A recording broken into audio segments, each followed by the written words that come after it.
Je vais accueillir maintenant une autre association, une association environnementale, Sea Human, avec Christophe. Merci.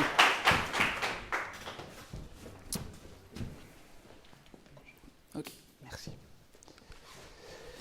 Bonsoir à toutes et à tous. Donc, j'en profite déjà dès le départ pour remercier Virginie, Thomas et Joseph de nous avoir permis d'être présents ce soir.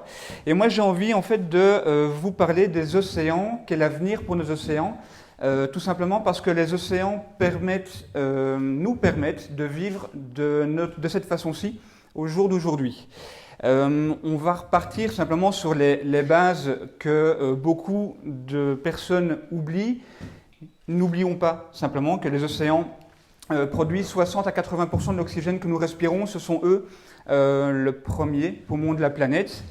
C'est également eux qui absorbent environ 30% des émissions de CO2 que l'être humain émet annuellement. On parle beaucoup du réchauffement climatique, des gaz à effet de serre, notamment avec l'accord du climat de Paris, de la COP21. Eh bien, les océans jouent un grand rôle dans cette absorption-là et donc limitent le réchauffement climatique. De même, les océans absorbent 93% de la chaleur émise directement par l'énergie solaire et par l'industrialisation de l'homme. Donc on voit que les océans, c'est un énorme tampon en termes de température. C'est également eux qui régulent notre climat, tout simplement grâce au Gulf Stream, donc ce fameux courant marin qui prend l'eau chaude située au niveau de l'équateur pour la ramener vers les pôles nord et sud pour qu'elle se refroidisse et qu'elle retourne vers l'équateur. C'est ça qui régule le climat mondial, et non pas seulement au niveau de la température de l'eau, mais au niveau également du climat, de l'atmosphère, des vents, du climat que l'on connaît, tout simplement à cause du cycle de l'eau. Hein. On l'a tous vu au collège ou au lycée. L'eau chaude qui se situe en mer ou dans les océans s'évapore pour se retrouver dans l'atmosphère, pour retomber sous forme de pluie ou de précipitation au niveau des différentes montagnes, différentes plaines, etc., pour ruisseler, ruisseaux, fleuves, etc., et retourner aux océans. Je suis désolé, ce sont des bases, mais je voulais revenir dessus parce que vous allez comprendre à quel point les océans sont importants pour nous, tout simplement parce que nous sommes, à l'heure actuelle, nous sommes presque 7,8 milliards sur Terre, et 3,5 milliards de personnes dépendent directement des océans. Et je ne parle pas pour se prélasser, se baigner et nager. On parle ici, et je vais parler principalement du continent malheureusement africain qui est le plus touché, simplement pour pouvoir se nourrir, pour pouvoir faire vivre sa famille ou son village, tout simplement. Si on étend à cela en termes de recherche scientifique, on monte à plus de 5 milliards de personnes qui dépendent indirectement des océans, ou à un moment donné, en tout cas, au niveau de leur travail. Ça correspond à 300 millions d'emplois au niveau mondial. On parle beaucoup de taux de chômage, que ce soit en France, en Europe, peu importe. 300 millions d'emplois, c'est juste énorme.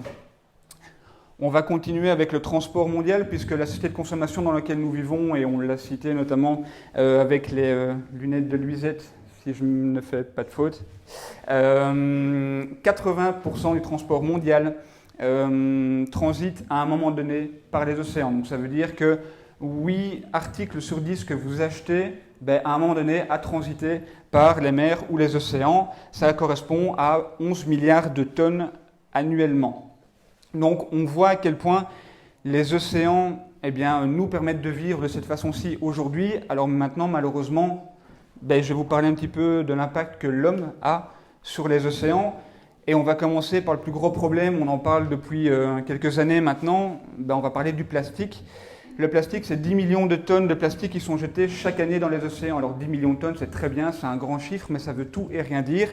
Ça va peut-être plus vous parler. C'est l'équivalent de 2 camions poubelles remplis de déchets plastiques déversés chaque minute dans nos océans. Donc ça veut dire que depuis que j'ai pris la parole, il y a environ 10 camions poubelles de plastique qui ont été jetés dans les océans. C'est juste incroyable, le plastique, il ne se biodégrade pas. Je parle du plastique traditionnel, on s'entend bien. Je ne parle pas des alternatives qui commencent à voir le jour et à se développer maintenant. Mais le plastique, les sacs plastiques mettent environ 500 ans à se dégrader. Et la bouteille plastique va mettre, suivant le type de bouteille, entre un siècle et un millénaire pour pouvoir se dégrader.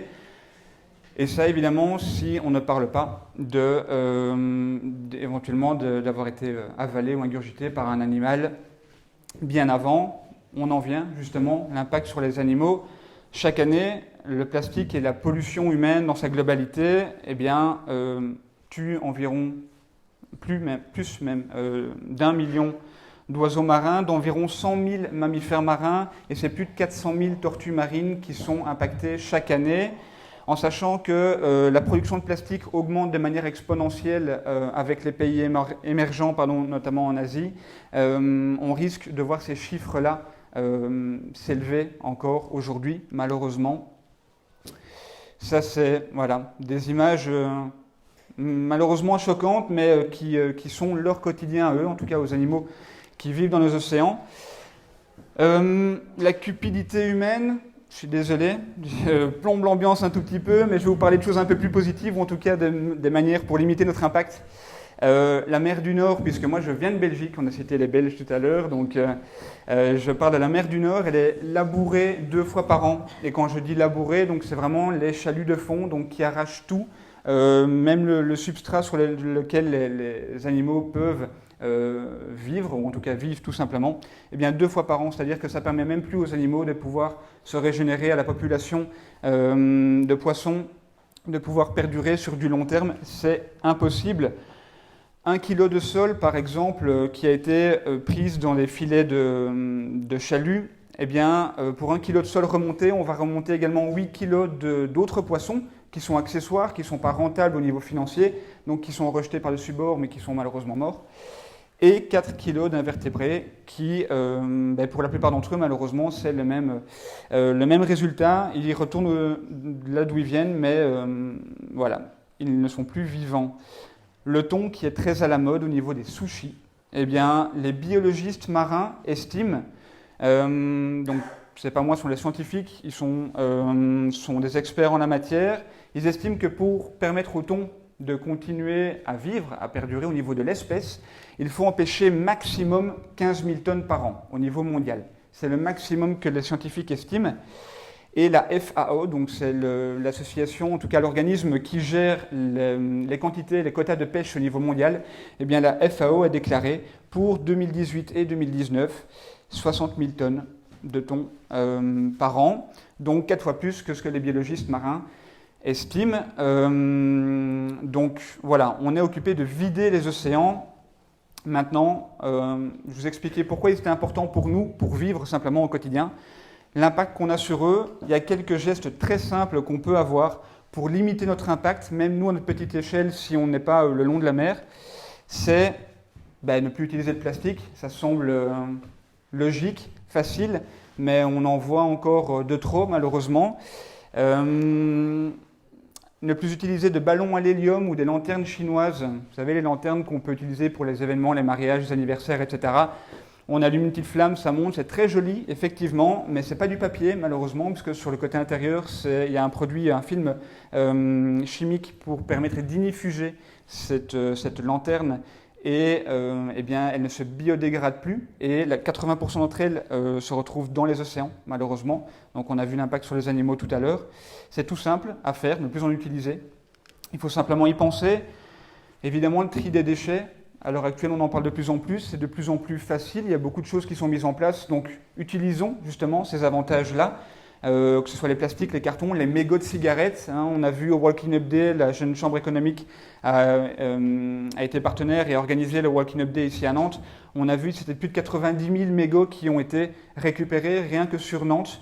Grâce aux bénévoles pour cette seule journée du 15 septembre. C'est 45 kilos, si j'ai bonne mémoire, en termes de poids, donc c'est juste énorme. Savoir ce que l'on achète, on parlait tout à l'heure des produits locaux, notamment avec les lunettes ou même au niveau de la nourriture, si j'ai bonne mémoire, pour la CAPS. Voilà, l'origine des aliments, essayons d'acheter le plus local possible. Pas besoin d'acheter un pamplemousse ou un ananas en plein milieu de l'hiver. On sait très bien qu'il ne va pas venir de France. Essayons de vivre avec nos saisons. Essayons également de bannir les poissons d'élevage. Pourquoi? On pense que c'est une bonne idée. On limite l'impact sur l'environnement et sur le milieu marin. Il faut savoir que les poissons d'élevage, en plus des nutriments qui leur sont donnés, des nutriments chimiques qui sont nocifs pour l'être humain, eh bien, ils sont nourris avec de la farine animale. La farine animale, c'est quoi? Ce sont des poissons sauvages qui sont broyés, qui sont transformés en farine. Donc on vide les océans pour nourrir les fermes de poissons d'élevage. C'est une absurdité écologique et économique également. Il y a de plus en plus d'alternatives végétariennes ou véganes, même un jour par semaine. Voilà, je suis végétarien depuis 5 ans, je m'en porte pas mal. On vit très très bien en mangeant végétarien et on limite notre impact sur l'environnement. Se déplacer intelligemment, hein, pas besoin de prendre la voiture pour aller chercher le croissant et le pain au chocolat le dimanche matin si c'est au bout de la rue, on peut y aller à pied ou à vélo. Je termine simplement par une phrase du capitaine Paul Watson, qui est fondateur d'une association qui s'appelle Sea Shepherd. Il a dit, il y a plus de 40 ans, si les océans meurent, nous mourrons. J'ai essayé de le résumer rapidement pour vous faire prendre conscience de l'importance des océans et qu'il y a des possibilités pour limiter notre impact dessus. Donc je vous remercie de m'avoir écouté et je vous laisse la parole pour les questions éventuelles. Merci.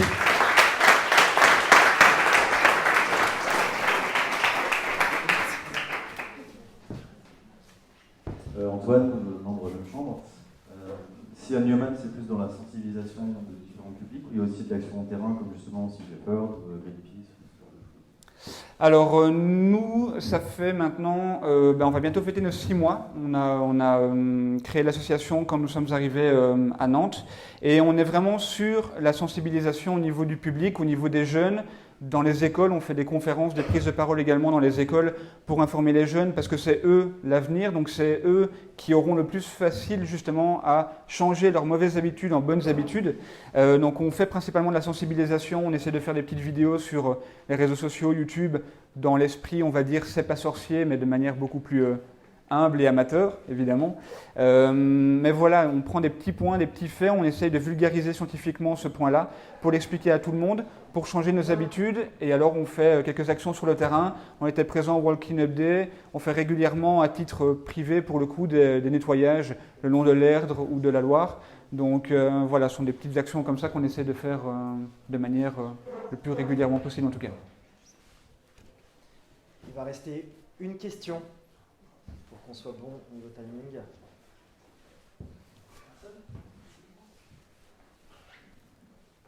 Bonsoir. Bonsoir.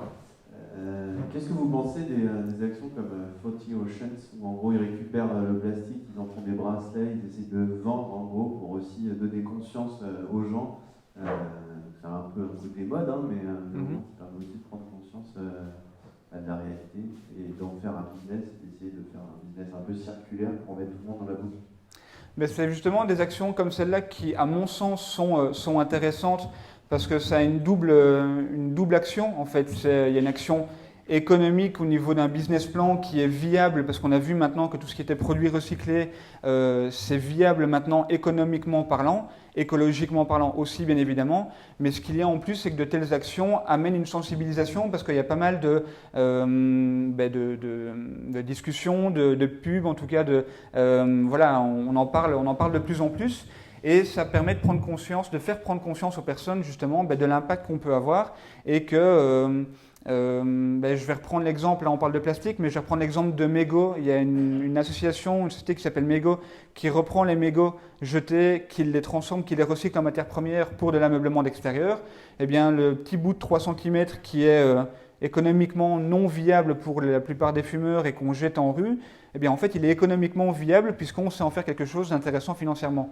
Donc ce sont toutes ces actions-là par toutes les associations qui sont peut-être moins connues que Greenpeace, Sea Shepherd, etc., mais qui vont permettre de faire avancer, je pense, les mentalités. Et à mon sens, quand un individu a à changer de mentalité, il va en parler autour de lui, ça va permettre de faire changer la mentalité de plusieurs personnes et c'est ça qui va permettre de faire avancer les choses. En tout cas, nous, c'est comme ça qu'on essaie qu'on voit les choses et notre meilleur retour, en tout cas, c'est quand quelqu'un vient nous trouver en disant « On a vu votre vidéo sur le plastique, depuis, voilà, on a pris conscience qu'il fallait arrêter. » Donc ça, pour nous, c'est pari gagné et c'est ce qu'on essaye de faire, comme plein d'autres associations, effectivement.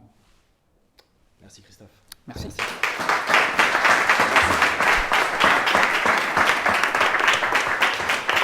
Évidemment, l'optimisme, il n'est pas sur le constat, il est sur les solutions, et puis la jeunesse et la solution. Donc, merci encore.